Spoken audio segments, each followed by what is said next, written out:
Good morning student, welcome back to next class. Health care में बेटा last unit की हमने बात करी थी कम्युनिकेशन एट वर्क प्लेस। तो कल मैंने थोड़ा सा इसमें कम्युनिकेशन यानी वर्क प्लेस यहाँ जहाँ पर जिस ऑर्गेनाइजेशन में आप वर्क करते हैं वहाँ पर आपका कम्युनिकेशन यानी बात करने का जो पैटर्न है या मैसेज देने का पैटर्न है वो क्या था। तो हमने कल डेफिनेशन की बात करी थी बेटा, exchanging information and idea both verbally and non verbal between one person, यानी आप अपनी बात को वन पर्सन या अनदर पर्सन के पर पहुंचाना चाहते हैं तो उसके लिए किसी वर्क प्लेस पर जो आपका कम्युनिकेशन के मेथड है वो ईमेल के थ्रू हो सकते हैं, टेक्स्ट मैसेज के थ्रू हो सकते हैं, नोट्स और जो आप कॉल के थ्रू आपकी जो कम्युनिकेशन है वो आप कर सकते हैं। तो नेक्स्ट हमने बताया था बेटा कि कम्युनिकेशन जो आपकी स्किल है या वो एक आर्ट है, मस्ट बी प्रैक्टिकल। मतलब आप कैसे उसको बेटा कम्युनिकेट करते हैं, यानी किसी के साथ कम्युनिकेशन करने का क्या आपका बेनिफिट है, मतलब कैसे आप उसको सक्सेसफुल कर सकते हैं। आपका जो अचीवमेंट्स ऑफ द गोल है किसी भी ऑर्गेनाइजेशन में वर्क करने का के लिए, उसके लिए आपका कम्युनिकेटिंग जो प्रोसेस है या कम्युनिकेशन जो आपकी आर्ट है वो बेस्ट होना चाहिए। तो communication is a major challenge है फॉर द एडमिनिस्ट्रेशन, यानी जहाँ पर आप वर्क करते हैं वहाँ पर आपकी कम्युनिकेशन का जो स्किल है वो बहुत अच्छा यानी बहुत बेस्ट होना चाहिए। तभी आप जो चैलेंजेज हैं उनको एक्सेप्ट कर सकते हैं और अपने आप को ज़्यादा अच्छा बना सकते हैं। अब एक और मैंने नेक्स्ट टॉपिक आपको बताया था कि कॉर्पोरेट कम्युनिकेशन डिपार्टमेंट हैं बेटा, बहुत सारे डिपार्टमेंट है जहाँ पर जो ऑर्गेनाइजेशंस होते हैं वो उनकी जो इंफॉर्मेशन है उनको कलेक्ट करते हैं और कम्युनिकेट करने का जो मेथड है वो जो पॉलिसीज़ हैं वो क्लियर करते हैं कि कैसे कैसे हमें अपनी पॉलिसीज़ को बनाना है। अपना डिपार्टमेंट को जो बने हुए हैं तो डिपार्टमेंट को जो ऑर्गेनाइजेशन होती है वो है उनको अपना काम देती हैं और बताती हैं कि कैसे कम्युनिकेशन वर्क यूज़ करके आपको ग्रोथ करनी है। नेक्स्ट बताया था मैंने बेटा आपको कि importance of the work place communication, यानी कम्युनिकेशन की क्या इंपॉर्टेंस है किसी वर्क प्लेस पे जब आप वर्क करते हैं। तो वहाँ पर बेटा जो आपकी activities involve some of the directly और इनडायरेक्टली कम्युनिकेशन, यानी आप जितनी भी वर्क प्लेस पे वर्क करने वाले जो ऑर्गेनाइजेशन में वर्क करते हैं, जो उनकी क्या प्लानिंग होती है, क्या ऑर्गेनाइजेशन है, कैसे वो बात करते हैं, वो सब बेटा जो जैसे सपोज़ करो किसी मार्केटिंग की कंपनी है तो वहाँ पर आपका जो कम्युनिकेशन स्किल है वो कैसा होना चाहिए। हॉस्पिटल्स है तो ये हॉस्पिटल में अगर कोई पेशेंट बहुत इमरजेंसी है या वो बहुत गुस्से में है तो कैसे आप उसको कम्युनिकेट करेंगे, यानी आप कैसे उसको सेटिस्फाइड करेंगे। आपके बात करने का जो मेथड है, आपका जो मैसेज करने का मेथड है वो एक्चुअल में बेस्ट होना चाहिए। तो उसके लिए कम्युनिकेशन स्किल होना बहुत ही बेस्ट है। तभी आप अपने सपोज़ आप जिस भी फील्ड में काम करते हैं वहाँ पर कम्युनिकेशन स्किल बहुत ज़्यादा बेनिफिशियल होता है, उसी से आप ग्रोथ कर सकते हैं और आपकी ग्रोथ से ही जो आपका ऑर्गेनाइजेशन है वहाँ की जो पावर है वो एज ए वहाँ पे वर्क प्लेस पे जो वर्क करने वाले पीपल होते हैं, जो काम करने वाले वर्कर होते हैं बेटा, उनके ऊपर डिपेंड करती है। नेक्स्ट मैंने बताया था reason of communication in work place. क्या वर्क प्लेस पे रीज़न होता है कम्युनिकेशन का। सपोज़ हम किसी ऑर्गेनाइजेशन में बेटा वर्क करते हैं तो वहाँ पे जो जॉब का सेटिस्फेक्शन है, यानी आपको अगर आप कहीं पे जॉब करते हैं या हॉस्पिटल हैं या आपका जैसे हेल्थ केयर में हम बात करें हॉस्पिटल्स की बात करेंगे या बहुत सारे टेक्निक हैं या आप किसी ऑफिस में वर्क करते हैं, जहाँ पर भी वर्क करते हैं तो वहाँ पर अगर आपका कम्युनिकेशन स्किल बहुत अच्छा है, आप जो अट्रैक्ट करते हैं, आपके बात करने का जो मेथड है वो बहुत ज़्यादा बेस्ट है। कैसे आप अपने जो कस्टमर हैं या जो आपके पेशेंट हैं आप उसको कैसे उनके साथ बात करते हैं, तो उससे क्या होता है आपका जॉब का जो सेटिस्फेक्शन है वो भी बहुत ज़्यादा स्ट्रांग होता है। अब देखिए कि बहुत सारी इंपॉर्टेंट यहाँ मैंने जैसे कल बताया था कि टीम वर्क काम हम करते हैं। तो होता क्या बेटा, कोई कोई कैंडिडेट क्या होता है सिर्फ अपने आप में ही रहते हैं कि हमें सिर्फ अपने आप में ही काम करना है। तो बेटा कभी भी जो वर्क होता है किसी भी ऑर्गेनाइजेशन का जो वर्क होता है बेटा वो टीम वर्क के ऊपर डिपेंड करता है। तो टीम ही वर्क करती है सपोज़ हम किसी स्कूल में हैं या हॉस्पिटल में हैं, तो वहाँ पर क्या होगा, जितने भी एम्प्लॉयज़ होंगे वो आपस में यूनिटी बनाकर, टीम बनाकर अपनी ऑर्गेनाइजेशन को बेस्ट करेंगे, और बेस्ट वर्क करने से उनका जो ऑर्गेनाइजेशन है वहाँ पर उसका नाम बहुत ज़्यादा फेमस होगा। नेक्स्ट है जो हम टॉपिक की आज बात करेंगे बेटा, देखिए ये communication challenges at work place, यानी किसी भी वर्क प्लेस पर जो कम्युनिकेशन का जो टेक्निक है, यानी कम्युनिकेशन का जो मेथड है बेटा, वो एक सिंपल मेथड नहीं है। मतलब बहुत सारे प्रॉब्लम्स आती हैं कम्युनिकेशन में भी। यानी अगर हम फर्स्ट टॉपिक की बात करें कि different background of the employees, यानी जिस भी ऑर्गेनाइजेशन में आप वर्क करते हैं वहाँ पर कम्युनिकेशन का जो मेथड है वो बेटा बहुत सिंपल मेथड नहीं होगा, क्योंकि अलग अलग आपके जो एम्प्लॉयज़ हैं, अगर आपका ऑर्गेनाइजेशन बहुत बड़ा है और आपके जो एम्प्लॉयज़ हैं वो अलग अलग कंट्री से या अलग अलग स्टेट से आए हैं, तो बेटा उनकी लैंग्वेज का प्रॉब्लम आएगी, उनका बैकग्राउंड कैसा है, तो कम्युनिकेशन में थोड़ा सा डिफ़िकल्टीज़ आती है, थोड़ा सा उनके बैकग्राउंड डिफरेंट होने से जो एम्प्लॉयज़ हैं उनके साथ कम्युनिकेशन में थोड़ा सा गैप आता है, जिससे आपको उनके साथ कैसे कम्युनिकेट करना है, जो डिफरेंट बैकग्राउंड से आए हैं, एम्प्लॉयज़ आए हैं, क्योंकि आपका ऑर्गेनाइजेशन अगर बेस्ट है या बहुत अच्छा ऑर्गेनाइजेशन है और आपके यहाँ जो एम्प्लॉयज़ हैं वो बाहर से काम करते हैं, बाहर की कंट्री से आए हैं, तो उनकी लैंग्वेज को क्लियर करना, उनकी बातों को समझना और उनके साथ कम्युनिकेट करने का जो मेथड है वो आपको उनके अकॉर्डिंग आपको वर्क करना है, उनको समझाना है, उनके साथ कम्युनिकेट करना है, तभी आपका वर्क बहुत अच्छे से होगा। और जो आपके एम्प्लॉयज़ हैं वो आपकी कम्युनिकेशन जो स्किल है उससे उनको बेनिफिट मिलना चाहिए, उनको क्लियर होना चाहिए, तभी वर्क आगे बढ़ सकता है। सपोज़ आप आपका जो कोई आपने सपोज़ करो कोई वर्क स्टार्ट किया या कोई प्रोजेक्ट स्टार्ट किया, और जो आपके एम्प्लॉयज़ हैं वो आपकी जो आप उनसे अपनी जो आपकी जो कम्युनिकेशन जो स्किल हैं, जो आप उनसे बात करना चाहते हैं, आप उनको क्लियर नहीं कर पा रहे, तो जो आपका प्रोजेक्ट है बेटा वो अच्छे से वर्क नहीं कर पाएगा। या हम हॉस्पिटल की बात करें कि जो आपके सीनियर डॉक्टर्स हैं, जो वो अपने डॉक्टर्स या जो जूनियर डॉक्टर्स हैं या उनसे जूनियर जो हैं उनको अपनी जो मेडिसिन्स हैं या टेक्नोलॉजी के बारे में बताना चाहते हैं, और वो कम्युनिकेशन क्लियर नहीं हो पा रहा। कहीं कहीं पे हमने देखा बेटा कि बच्चे बाहर जैसे स्टडी करने के लिए जाते हैं,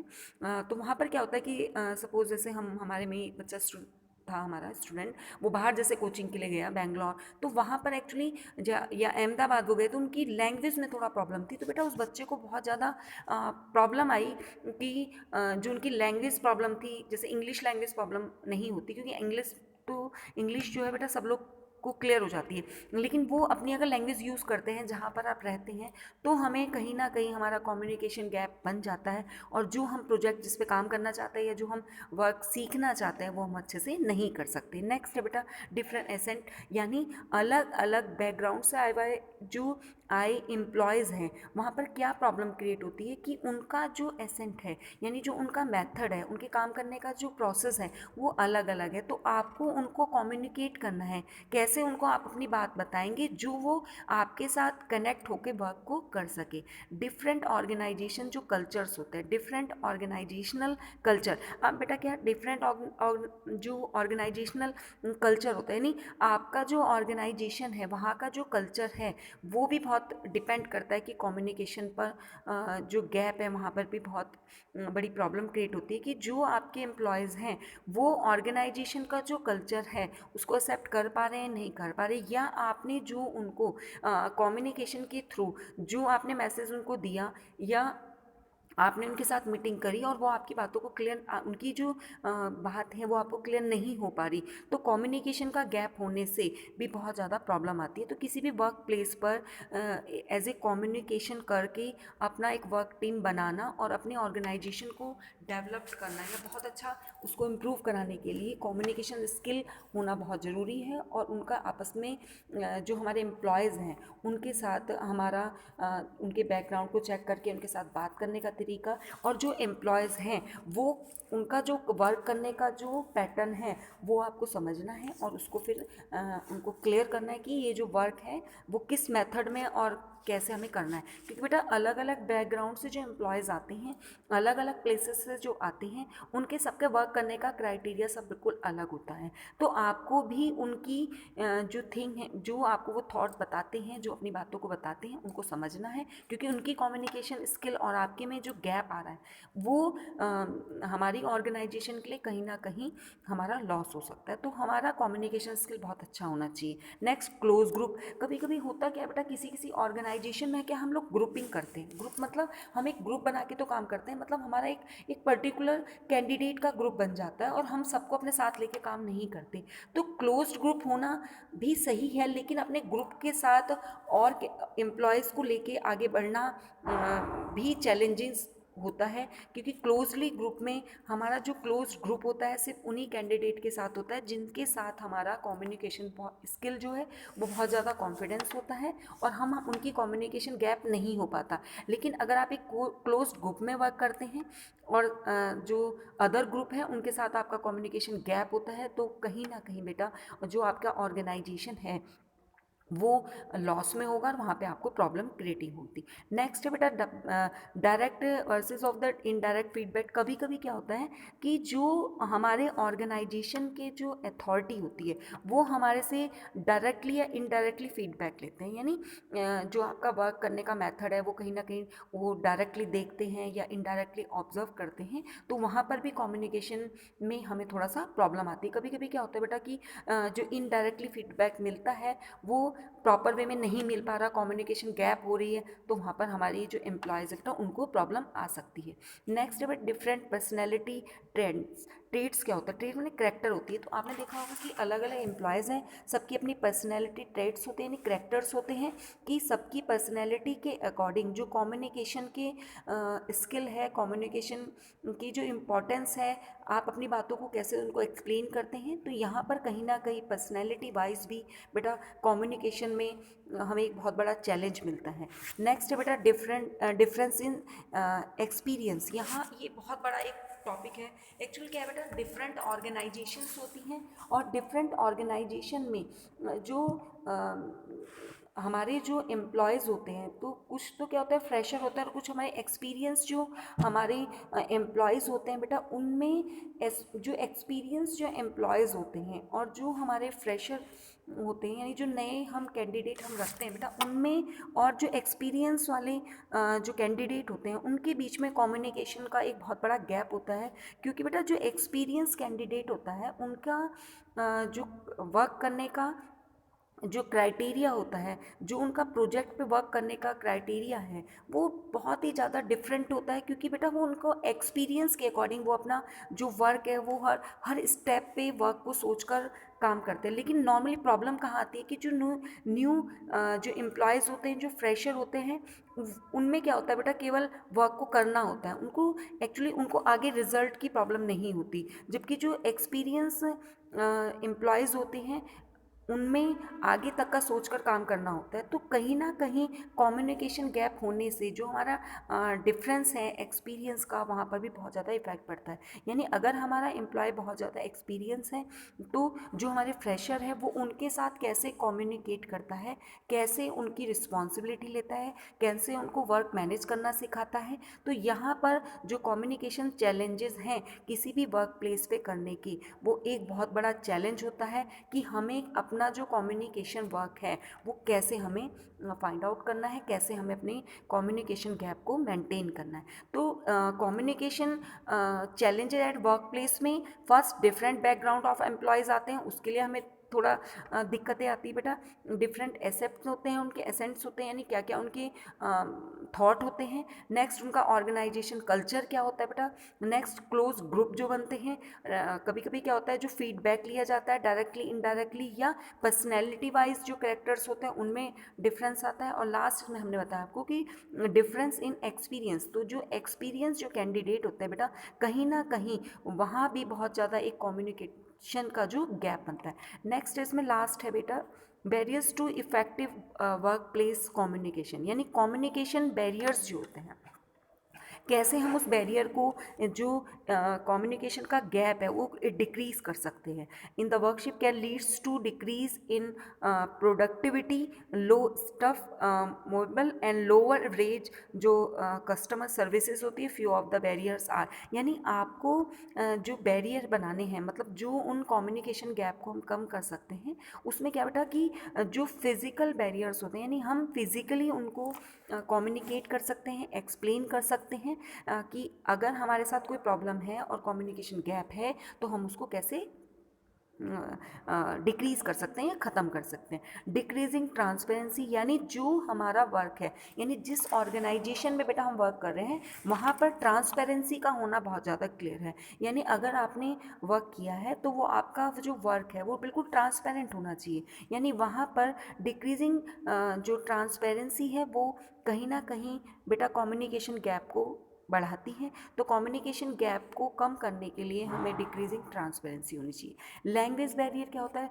सपोज करो बेटा डिफरेंट कंट्री के जो पीपल हैं वो आए हैं, एम्प्लॉयज़ हैं आपके यहाँ आए हैं, तो लैंग्वेज जो बैरियर है, लैंग्वेज की जो प्रॉब्लम है वो कहीं ना कहीं कम्युनिकेशन में बहुत बड़ा गैप डालती है। तो हमें उसे, उस बैरियर को, जो लैंग्वेज का बैरियर है बेटा, उसको क्या करना है, उस बैरियर को हटाना है। फिजियोलॉजिकली बैरियर, यानी आपके जो सोचने का तरीका है, यानी जो आप सोचते हैं और हमारा जो एम्प्लॉय हैं, हमारे बीच में अगर जो अंडरस्टैंडिंग है वो भी क्लियर नहीं हो पा रही, यानी कुछ मिस अंडरस्टैंडिंग हो जाती है कभी कभी, तो वहाँ कहीं ना कहीं बहुत ज़्यादा बैरियर होते हैं जो हमें धीरे धीरे उन बैरियर्स को समझना है और उसका सॉल्यूशन करना होता है। तो किसी भी वर्क प्लेस पर जब हम काम करते हैं बेटा, तो कम्युनिकेशन का मतलब आपकी बात करने का तरीका बहुत ज़्यादा बेस्ट होना चाहिए, क्योंकि जिस जिस प्लेस पे आप वर्क कर रहे हैं वहाँ के ऑर्गेनाइजेशन के वर्क को समझना, अपने एम्प्लॉय के साथ काम कैसे करना है, आपको वर्क टीम कैसे बनानी है, आपकी जो अंदर की पॉजिटिविटी है वो कम्युनिकेशन के थ्रू आप किसी और को कैसे एक्सप्लेन कर सकते हैं। तो इस पूरे चैप्टर में बेटा हमने कम्युनिकेशन एट वर्क प्लेस के बारे में ही पूरी स्टडी की है। तो ये टोटल जो मैंने चैप्टर आपको एक्सप्लेन किया है, इसमें बेटा आपको चैप्टर को इसको रीड करना है। जितनी ये यूट्यूब मैंने जो ये वीडियो डाली है बेटा, इस वीडियो में आपको पॉज करके ये टॉपिक नोट डाउन करने हैं। ये बहुत इंपॉर्टेंट बेटा, क्योंकि इंटरनली क्वेश्चन आपके बनने हैं। तो कम्युनिकेशन का जो हमने बताया, कम्युनिकेशन एट वर्क प्लेस, तो लास्ट यूनिट है आपकी, इसके कुछ क्वेश्चन हैं, मैं आपको सेंड करूँगी। तो सबसे पहले आपको समझना है कम्युनिकेशन एक्चुअल में क्या होता है, और जिस वर्क प्लेस पर हम वर्क करते हैं वहाँ पर बात करने का जो हमारा सिस्टम है वो कैसा है। यानी ईमेल के थ्रू करते हैं, टेक्स्ट मैसेज के थ्रू करते हैं, आप नोट्स बनाते हैं, कॉल करते हैं, मैसेज करते हैं ये। लेकिन आपके कम्युनिकेशन का जो स्किल है वो आपके एम्प्लॉयज़ को और आपके साथ वाले जो वर्कर्स हैं, जो आपके सपोर्टर हैं, उनको पूरा क्लियर होना चाहिए। तो कम्युनिकेशन में कैसे आप उसको इफेक्टिव कर सकते हैं, ये एक पूरी आर्ट होती है। एक डिफरेंट टाइप के कम्युनिकेशन डिपार्टमेंट होते हैं जो आपके ऑर्गेनाइजेशन में बहुत ज़्यादा चेंजेस कर सकते हैं। क्या इंपॉर्टेंस होती है कम्युनिकेशन की एट ए वर्क प्लेस, यानी सपोज स्कूल में भी अगर बात करते हैं, आपकी अगर जैसे आपको कोई टीचर एक्सप्लेन कर रहा है और आपको, मतलब टीचर जो एक्सप्लेन कर रहा है वो बता तो बहुत अच्छे से रहे हैं, लेकिन कभी कभी क्या होता है स्टूडेंट को क्लियर नहीं हो, या कभी ऐसा होता है कि बेटा कि स्टूडेंट कोई, उसकी क्वारी होती है, वो टीचर से कोई बात करना चाहता है तो वो उनको क्लियर नहीं हो पाता। तो कहीं ना कहीं अगर कम्युनिकेशन गैप है तो हम अपने जो वर्क प्लेस है वहाँ पे प्रॉपर वे में वर्क नहीं कर पाते और वहाँ पे बहुत ज़्यादा प्रॉब्लम क्रिएट होती है। तो रीजंस मैंने बताया कि क्या क्या रीज़न होने चाहिए कम्युनिकेशन प्लेस पर। तो वहाँ पर हमें टीम वर्क में काम करना चाहिए, प्रॉपर यूटिलाइजेशन ऑफ रिसोर्सेज होने चाहिए, फॉर्मेशन ऑफ रिलेशनशिप होना चाहिए, पॉजिटिव इफेक्ट होना चाहिए आपका। नेक्स्ट है बेटा कम्युनिकेशन चैलेंजेस हैं, बहुत सारे चैलेंजेस होते हैं, और लास्ट में जो बैरियर होते हैं टू इफेक्टिव वर्किंग जो कम्युनिकेशन है, मैंने आपको थोड़ा सा एक्सप्लेन किया है। तो बेटा ये जितने भी आपको टॉपिक हैं बहुत ध्यान से करना है, नोट डाउन इन नोटबुक और then send the question answer. मैं आपको क्वेश्चन आंसर सेंड करूँगी तब वो आपको नोट डाउन करने हैं। तो ये लास्ट चैप्टर के नोट्स आपने प्रिपेयर कर लिए होंगे। लास्ट में जब ये चैप्टर कंप्लीट हो जाएगा तो बेटा आपको जितना भी वर्क आपने कंप्लीट किया है उसकी पीडीएफ टीचर्स आपके पास, हमारे पास सेंड करेंगे आप, क्योंकि आपने वर्क कंप्लीट किया है नहीं वो हम देखेंगे। क्योंकि अगर आपको क्वेश्चन आंसर डायरेक्टली सेंड कर दिए जाते हैं बेटा, तो आपको करना क्या होता है, सिर्फ व्हाट्सएप पे से आपको वर्क नोट डाउन करना होता है। अब यूट्यूब पे जितने भी आपकी वीडियोस आती हैं वो आपको केयरफुली देखना है, क्योंकि उसमें आपके सारे नोट्स होते हैं। तो यूट्यूब पे जो वीडियोस हैं वो आप बहुत केयरफुली देखेंगे, देन मेक द नोट्स। जब आप नोट्स बनाएंगे तभी आप अपने क्वेश्चन आंसर को सॉल्व कर सकते हैं। तो बहुत ध्यान से आपको अपनी वीडियो को देखना है, क्योंकि वीडियो जितनी आप ध्यान से देखेंगे तभी आप टॉपिक आपको क्लियर होंगे, और टॉपिक क्लियर होने से ही आप अपने क्वेश्चन आंसर को कंप्लीट कर सकते हैं। तो चैप्टर था हमारा कम्युनिकेशन एट वर्क प्लेस। बहुत सारे क्वेश्चन इसमें से बनने वाले हैं। तो सबसे पहले आप वीडियो को बहुत ध्यान से देखेंगे, और वीडियो ध्यान से देखने के बाद ही आप अपने नोट्स प्रिपेयर करेंगे, और नोट्स प्रिपेयर करने के बाद तब आप ये क्वेश्चन आंसर को सॉल्व कर सकते हैं। तो चैप्टर को बहुत ध्यान से देखना है बेटा। लास्ट वीडियो भी बहुत ध्यान से देखनी है, क्योंकि कुछ इंपॉर्टेंट टॉपिक मैंने उसमें एक्स्ट्रा कराए हैं, वो भी नोट्स आपके पास पूरे रेडी होने चाहिए और वो नोट डाउन होने चाहिए आपकी कॉपी में। Okay, thank you very much बेटा।